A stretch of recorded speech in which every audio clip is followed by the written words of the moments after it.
¿Qué tal? Les habla Jorge Gestoso. Bienvenidos. En el programa de hoy hablamos sobre la separación de familias migrantes en la frontera como parte de la política de tolerancia cero del presidente Trump y de la caravana que inició su trayectoria desde Centroamérica y llegó a Estados Unidos con Arturo Vizcarra, abogado e investigador. Arturo Vizcarra, una cálida bienvenida al programa. Gracias por tenerme acá. Arturo, tú acompañaste esa caravana que llegó inicialmente de Centroamérica o de centroamericanos, la mayoría, a los Estados Unidos. Cuéntanos dónde empezó y cuántos días estuviste siguiendo la caravana. Bueno, acompañé la caravana por parte de su trayectoria. Empieza la caravana en Tapachula, Chiapas, México, ¿verdad? El primer pueblo, ¿verdad? Que después de cruzar desde Guatemala al otro lado del río, entre Guatemala y México. Han pasado por los otros países, o depende de cuál país son, ¿verdad? De Guatemala o de Honduras, El Salvador. Y después ahí normalmente es cuando pasan un tiempo y después empiezan a subir. A subir, sí. Entonces yo estuve ahí 10 días en Chiapas con ellos. Y después regresé a Estados Unidos un tiempo, tenía otras cosas, unas responsabilidades, y después me uní otra vez al final de la caravana en Tijuana, México, por 2 semanas. Hasta que llegaron a la frontera con Estados Unidos. Exacto. ¿Quiénes la integraban? ¿Qué recuerdos tienes? ¿Qué es lo que más te impresionó de toda aquella experiencia de ver y hablar con la gente? Bueno, cosas muy fuertes, cosas muy dolorosas, experiencias humanas dolorosas, y también... ¿Como por ejemplo? Bueno, los cuentos de las personas, de las razones por cuales se han huido, cosas fuertes de violencia que le habían pasado en el camino o en su país de origen, siendo El Salvador, Guatemala, Honduras. Digamos, no toda la gente, hay una gente de otros países también que se unió a la caravana en un momento u otro, pero la gran mayoría era en Centroamérica, y de esas personas, la mayoría, un 70% más o menos, eran de Honduras esta vez. Eran gente que venía huyendo del régimen de la dictadura de Juan Orlando Hernández. Ellos mismos así lo contaban. Y entonces creo que también fue un ajuste que hizo las personas que estaban ayudando a organizar a la caravana, Pueblos Sin Fronteras, de incorporar ese cuento de que son personas refugiadas que están huyendo de un gobierno represor que había robado elecciones y que había reprimido al pueblo, la gente que se levantó la voz para protestar esas elecciones fraudulentas, después de que, ¿verdad?, Juan Orlando había cambiado la constitución y cambiado todas las maniobras del poder para poder seguir otra vez en la presidencia, sabiendo de que es desde el golpe de Estado 2009 en Honduras, que es un gobierno que está infiltrado por corruptos, que los militares y los policías están totalmente infiltrados también por los carteles y escuadrones de la muerte, y que ellos, ¿verdad? Y mientras se están enriqueciendo, están reprimiendo al pueblo e implementando políticas que solo benefician a los más ricos, y que las personas pobres de Honduras lo sienten hasta más esa presión económica y la represión política, y por eso se huyen. Cuando uno escucha el discurso aquí en Estados Unidos de muchos integrantes del gobierno del presidente Trump, tratan de vender la idea de que la gente viene a Estados Unidos en busca de la libertad y la democracia. ¿Esta gente viene en busca de eso? En un sentido, obviamente, como cualquier humano, buscan libertad, buscan seguridad económica, ¿verdad? Para su seguridad de verdad corporal, que no tener el miedo de la violencia. Que su vida no esté en peligro. Sí, que su vida no esté en peligro y de su vida de sus hijos no esté en peligro, pero creo que la gente está entendiendo que aquí no hay un sueño americano, que aquí también hay mucha discriminación fuerte. Y más que todo, la gente viene huyendo por su vida, ¿verdad? La gente viene, la gran mayoría de gente... ¿Es el mal menor? Digamos, es el menor de que la gente que todavía tiene esa idea y que solo son razones estrictamente económicas. Pero podemos hablar también de como decir, es la violencia económica, ¿verdad? Y cómo esas políticas, ¿verdad? Económicas, tanto como de seguridad, entre comillas, de seguridad en Centroamérica y también en México, ¿verdad? Porque Estados Unidos también está dando tanto dinero para la represión de mexicanos y también la represión de los centroamericanos y otros migrantes adentro de México. Entonces, son políticas propiamente de Estados Unidos que la gente va huyendo. ¿Y qué pasó cuando tú los acompañaste y llegan a la frontera con los Estados Unidos y quieren entrar? ¿Qué es lo que viviste tú que pudiste ser testigo? Bueno, lo que pasa, yo vi el principio, todavía estaba allá cuando empieza Trump a hacer los tweets de la caravana. Entonces se entra... Empieza a descalificar la caravana. Exacto. Entonces una caravana que lleva pasando varios años, que por la mayor parte la gente no le pone mucha atención. En México hay un conocimiento de la caravana, dependiendo de... Que le llaman de los pueblos sin fronteras. Sí, de pueblos sin fronteras. Ha habido otros tipos de caravana, pero esta, Pueblos sin Fronteras, que Vía Crucis le dicen, ¿verdad? Es sido más como simbólico, sale alrededor del tiempo de la Pascua, como una cosa simbólica de cómo Jesucristo tomaba su cruz y pasaba de un pueblo al otro, como, ¿verdad? Él también, Jesucristo fue refugiado, migrante, ¿verdad? Entonces Trump larga su andanada de tweets y ¿qué pasa? Bueno, ahí en verdad mete mucho miedo a los migrantes, pone más presión al gobierno mexicano para parar la caravana adentro de México, pero con la atención, el gobierno mexicano no quiere pararla usando la fuerza, ¿verdad? Porque ahora hay medios de comunicación viendo lo que está pasando, y también pone el gobierno en una situación incómoda de que va a respetar a los derechos humanos, porque estamos hablando de verdad de refugiados, personas huyendo violencia, o si lo va a parar con fuerza. Entonces, como lo ha hecho muchas veces, o en otras o cuando no es una caravana organizada, ¿verdad? Entonces, lo que hace el gobierno mexicano, entonces no quiere hacer las cosas porque dice Trump que lo haga, entonces empieza como a ofrecer un tipo de visas humanitarias a algunas de las personas de la caravana,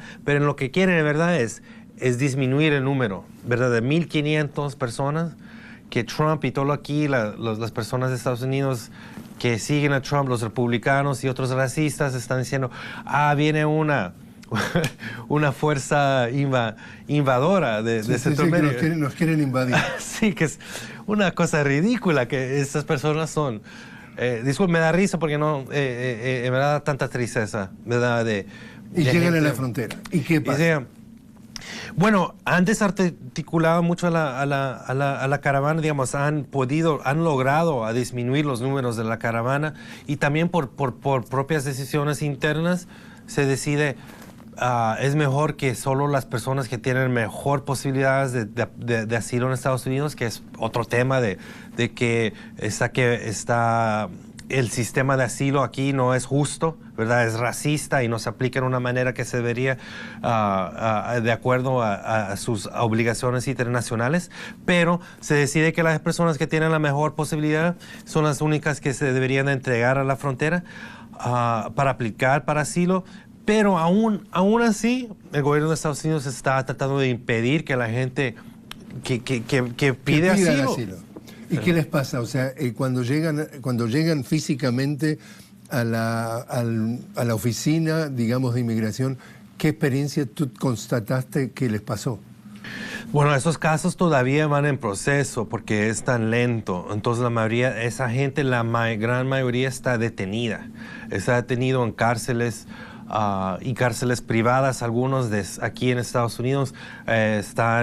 Muchos están por California, otros están por Nuevo México, otros están en otras partes del país. Pero y de alguna forma lo que hemos podido saber es que llegaron, por ejemplo, hablemos de un número, 300 personas llegan al puesto fronterizo y les dicen de que no, que en realidad no tienen capacidad para procesarlos todos y que tienen solamente un puñado por día y tienen que quedarse acampando en la puerta, en el medio de la nada, esperando a ver si les toca turno, porque dicen que están desbordados. ¿Pasó eso? Claro, así pasó. Bueno, la gente tomó la decisión de hacer acampamento y creo que eso puso más presión para que los tuvieran que ir aceptando más rápido, porque al principio era como, no nos importa que hagan, era como para decirles, regrésense, quédense en Tijuana o váyanse a otra parte de México. Indiferencia total. Indiferencia total. ¿Había niños? Claro, muchísimos niños, muchos... ¿Niños enfermos? Niños enfermos, niños de recién nacidos, digamos, de meses, familias enteras. Y nada de eso importó y le dijeron, ocúpense de hacer lo que puedan porque nosotros no lo podemos procesar de manera inmediata. Que sabemos que es una mentira, que sabemos que eso es simplemente su indiferencia y crueldad hacia los migrantes y las personas buscando refugio, asilo de Centroamérica y también de México, porque después ya había gente colada ahí. Hay una lista ahí muy misteriosa que se usa. Lo que hacen son hay procedimientos que usan que son irregulares, que están metidos ahí la INM mexicana, pero que también ellos le dan la información a la fuerza de la fronteriza de Estados Unidos, pero ellos se hacen los locos, se hacen como si no tienen ninguna influencia. Que son cómplices. Pero son cómplices en hacer unos reglamentos muy no oficiales para limitar al flujo de la gente que quiere aplicar por asilo. Eso totalmente es ilegal frente a todo tipo de leyes internacionales y domésticas, pero lo hacen de todas maneras. Y la hipocresía de los mexicanos denunciada es que cuando llegan los centroamericanos y cruzan la frontera sur de México, los roban, los violan, los meten en carteles de drogas, todo eso, y el gobierno mexicano sabe y no hace nada. Creo que el gobierno mexicano y también la sociedad mexicana tiene que dado más cuenta. Hay muchos mexicanos que ayudan a los migrantes, se ven muchos actos de solidaridad, pero al mismo tiempo hay mucha violencia por ya décadas, no es una cosa recién. Que el gobierno mexicano, ojalá el nuevo gobierno que tome en cuenta y que haga... Manuel López Obrador. Sí, y también lo que ha pasado también es la presión de Estados Unidos, porque obviamente hay una indiferencia mexicana, pero también una presión de dinero de Estados Unidos que reprime más, que México haga más para reprimir a los centroamericanos. Entonces México va a tener que resolver esa tensión de una manera más contundente. Arturo, te invito a hacer una pequeña pausa. Estamos hablando con Arturo Vizcarra, abogado e investigador sobre el tema de la migración justamente en los Estados Unidos y la separación de familias migrantes. Enseguida regresamos.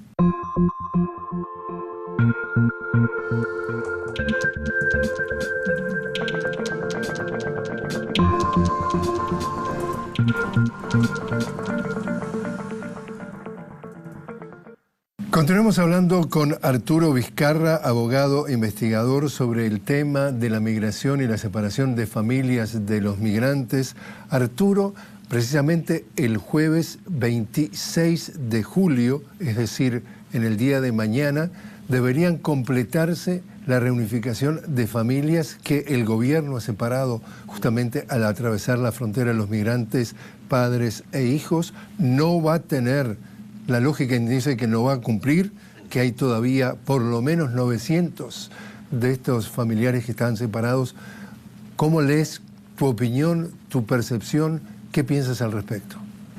Bueno, es una continuación de lo mismo, que es una falta de cumplir sus propias obligaciones ambos de leyes internacionales y también de sus propias leyes de reglamento internas. Estados Unidos siempre habla del derecho de ley o el reglamento de la ley hacia otros países, hacia Latinoamérica, pero la verdad es que aquí se viola sus propios dictados de las cortes o cómo están escritas las leyes. Y se ve que eso se hace más que todo cuando la aplicación de la ley, cuando se está hablando de las personas afrodescendientes o los migrantes, y en este caso los refugiados y las personas buscando asilo. Entonces, ¿dirías que es hipócrita? Claro, sí, hermanos, este país está fundado en hipocresía. Si, digamos, vienen a hablar de una constitución a libertad a todos los hombres, pero la verdad es que estamos hablando de los hombres blancos, ¿verdad? Terratenientes, porque este país es fundado por el robo de las tierras indígenas y el labor de los esclavos de África. Es decir, esto es una continuación de la historia. Creo que eso es lo que estamos viendo, es un conflicto de esas ideas también históricas. Cuando Trump habla de hacer Make America Great Again, de hacer otra vez América una muy buena otra vez, nosotros de otros lados decimos, ¿cuándo fue grande Estados Unidos? ¿Cuándo fue grande América? Cuando solo aquí se sigue robando, se sigue desplazando a las personas de Latinoamérica, se sigue desplazando a muchas de esas personas son indígenas, ¿verdad? Que se les está robando su tierra en Centroamérica y llegan aquí para la mejor posibilidad de trabajar unos trabajos que son una forma de esclavitud moderna, que están haciendo trabajos por muy bajo pago, debajo de condiciones laborales explotativas. Y entonces Estados Unidos ha sido muy hipócrita en su aplicación de las leyes, porque ellos sabían que entraban tantas personas. Esos migrantes antes podían entrar más que todo. Es un acuerdo tácito, secreto. Exacto, tácito, que la gente entraba, que llegaba aquí para trabajar fuertemente para ser explotada como la esclavitud moderna. Exacto, para ser explotada, y ahora están cambiando el juego, entonces están cerrando la frontera verdaderamente. Y yo en un sentido no digo que mi opinión personal es su derecho, ¿verdad? Como país, como nación-estado.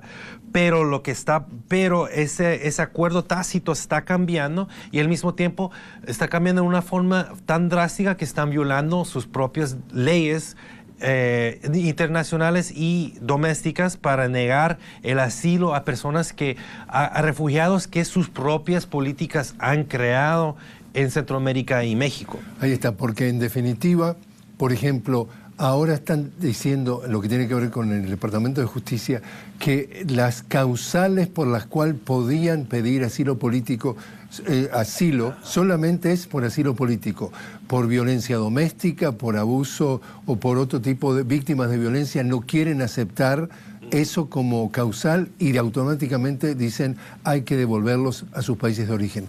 Ahora la pregunta que te hago es: esta política de tolerancia cero implementada por el presidente Trump ha sido calificada unánimemente por todos los sectores de la población en Estados Unidos, incluyendo los propios republicanos del Congreso, que son del mismo partido que Trump, como cruel e inhumana. Hemos sabido, por ejemplo, que a los migrantes que detienen, que ponen presos y que separan de sus hijos, cuando quieren hablar desde la cárcel, privada muchas de ellas, por teléfono, les cobran $8 por llamar a sus hijos que ellos mismos, el Estado, es decir, el Servicio de Inmigración, separó. ¿Qué piensas al respecto? Bueno, es que son tantas violaciones, es tanta traumatización, traumáticos, exacto. Y otra vez estás retraumatizando a personas que van huyendo de una violencia. Es increíble, muestra la crueldad y la falta de consideración hacia las vidas centroamericanas y las vidas de otras personas de otros países. Ahora hablas de crueldad. Esta crueldad no existía o no la vimos de manera tan tangible con otros presidentes, otros gobiernos. Entonces, el tema ¿es la sociedad estadounidense cruel a ese nivel, toda, los 320 millones de estadounidenses, o es este gobierno del presidente Trump calificado de xenófobo, racista, etcétera, etcétera, que es especialmente cruel? ¿Qué piensas? Creo que son ambas cosas. Creo que siempre ha habido discriminación, digamos. Eso hablando de la cero tolerancia, alguna parte de eso es de que había una un dictamen de una corte de hace más de 20 años, un caso Flores se llama. Entonces, por ese caso que se le estaba negando el derecho a aplicar por asilo a las familias y los niños centroamericanos, decían que se tenía que darle un mejor procedimiento, no solamente a los centroamericanos, pero a todos los otros, las personas que estaban pidiendo asilo. Entonces, eso es lo que están atacando en un sentido, ese dictamen de la corte. En inglés se dice settlement, pero entonces esa violación es sistemática desde los años 80, por lo mínimo, hablando específicamente de centroamericanos. Y había separación familiar abajo, por ejemplo, Obama, y había muchas separaciones. Y deportaciones. Y deportaciones. Lo que ha pasado es con este régimen de Trump más racista, ha aumentado la presión y está haciendo todo lo posible, llevándolo a un extremo.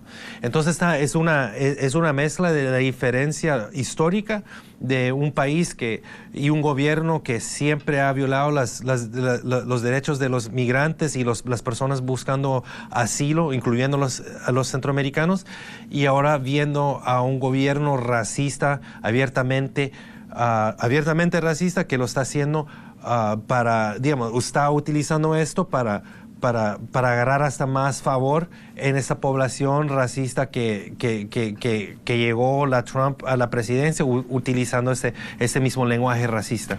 Hablabas tú de una decisión de la justicia estadounidense, y hablando de la justicia, el presidente Trump está nominando a un nuevo juez a la Corte Suprema. Estamos hablando de Brett Kavanaugh, que es absolutamente un hombre que tiene antecedentes de derecha, por ejemplo, que se ha opuesto al tema del aborto y de otros derechos civiles.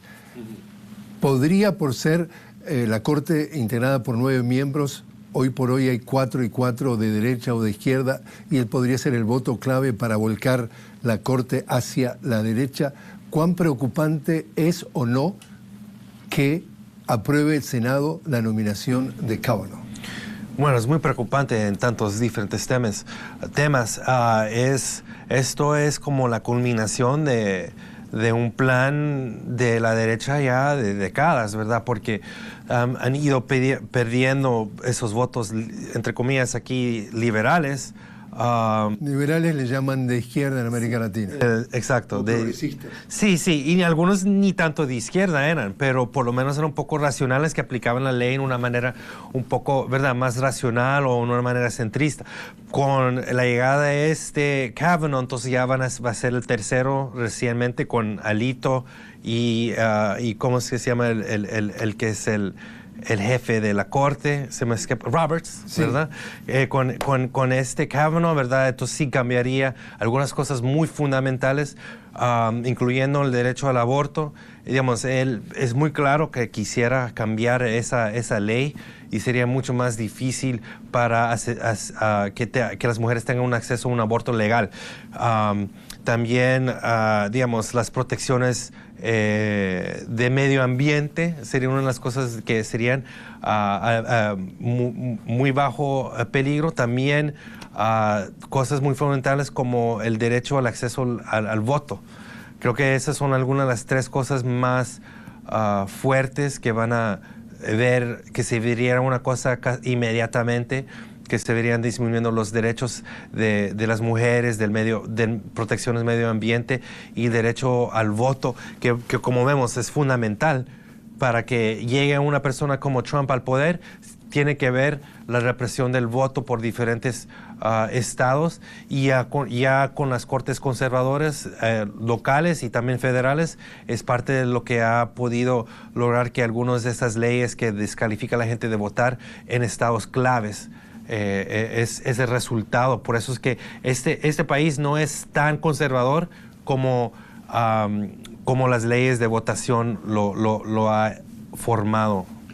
¿Qué es lo que te motiva a ti? Tú eres un abogado, investigador. ¿Por qué te has involucrado a este nivel con estos temas, ya sea de la inmigración, ya sea de la vida de los migrantes en Estados Unidos?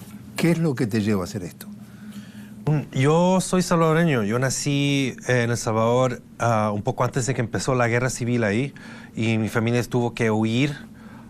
Entonces yo siento esa solidaridad y hermandad con los refugiados ahorita de que viven en el presente. Y creo más que todo lo que me motiva es que vine aquí a vivir a Estados Unidos y veo que este país objetivamente es responsable por tanto de sufrimiento que existe en Latinoamérica, que existe en Centroamérica, y que la gente que está forzada, digamos, es responsable por la creación de las maras, su propia racismo interno. Es por eso que se forman las maras en Los Ángeles y que después son deportadas a Centroamérica. Y bueno, los ejemplos son tantos, ¿verdad?, de sus políticas económicas y de seguridad, de la guerra contra las drogas, que es una farsa. Y creo que tengo la responsabilidad de denunciar y parar y caminar en solidaridad con los inmigrantes y los refugiados que están migrando ahora en estos días y estos años. Arturo Vizcarra, muchísimas gracias por haber estado con nosotros. A ustedes, gracias.